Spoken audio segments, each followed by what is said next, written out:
हमारा इतिहास बेहद गौरवशाली और समृद्ध रहा है, लेकिन वामपंथी इतिहासकारों और अंग्रेजों की शिक्षा व्यवस्था का ये नतीजा रहा कि हमें किताबों में ये तो पढ़ाया गया कि महाराणा प्रताप या छत्रपति शिवाजी महाराज कब हारे, लेकिन हमें ये नहीं बताया गया कि उन्होंने कैसे इस्लामी आक्रांताओं को हराया। इतिहास में कई ऐसे राजा, कई ऐसे युद्ध हुए जिनके आप नाम तक नहीं जानते होंगे। ऐसा ही एक उंबरखिंड का युद्ध है जिससे हम सब अभी तक अनजान हैं। इस युद्ध को छत्रपति शिवाजी के नेतृत्व वाली मराठा सेना और करतलब खान के नेतृत्व वाली मुगल सेना के बीच लड़ा गया था। एक तरफ जहां करतलब खान छिपकर उंबरखिंड की तरफ बढ़ रहा था, वो गुप्त हमले की साजिश रच रहा था, तो वहीं शिवाजी के जासूस कहीं ज्यादा सक्रिय और दक्ष थे।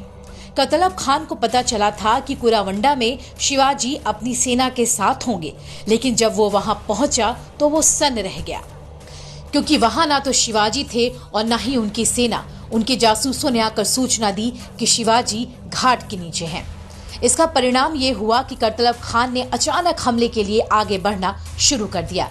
वे पहाड़ से निकलकर नीचे आने की कोशिश में था, इस बात से अनजान कि महान छत्रपति शिवाजी महाराज की मराठा सेना उंबरखिंड की पहाड़ियों को चारों तरफ से घेरकर पहले से ही उसका इंतजार कर रही है।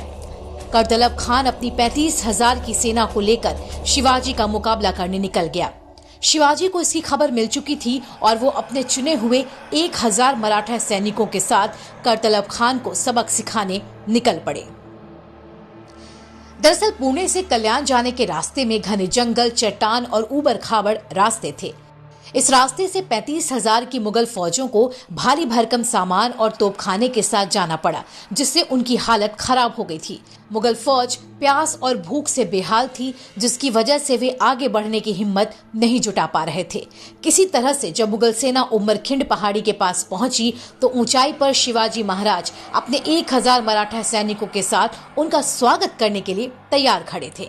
मराठों ने हर हर महादेव का नारा लगाया और मुगल सेना पर चारों ओर से हमला कर दिया।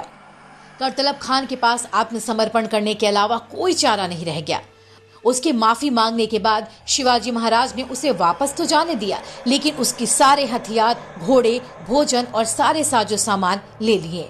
साथ ही उनमें से जो भी शिवाजी की सेना में आना चाहता था, उन्हें ले लिया गया। उमरखिंड का यह युद्ध 3 फरवरी 1661 को हुआ था, जिसमें 1,000 तेज मराठों से 35,000 मुगल फौज हार गई थी। इस युद्ध की जीत ने मराठों को मानसिक रूप से एक बड़ी शक्ति दी, उनके साहस को बल मिला। छत्रपति शिवाजी महाराज की कुशल रणनीति ही थी जिसने मुगलों को मात दी। यकीन मानिए, उमरखिंड के युद्ध के बारे में आज देश तो क्या, महाराष्ट्र के बच्चों को भी मालूम नहीं होगा, क्योंकि हमें सिर्फ यही पढ़ाया गया कि औरंगजेब ने कैसे छत्रपति शिवाजी को कैद किया था। लेकिन हमारा ये कर्तव्य है कि महाराणा प्रताप से लेकर छत्रपति शिवाजी महाराज तक सबके बारे में हमें अपनी अगली पीढ़ियों को बताना ही होगा। क्रेटली मीडिया की रिपोर्ट।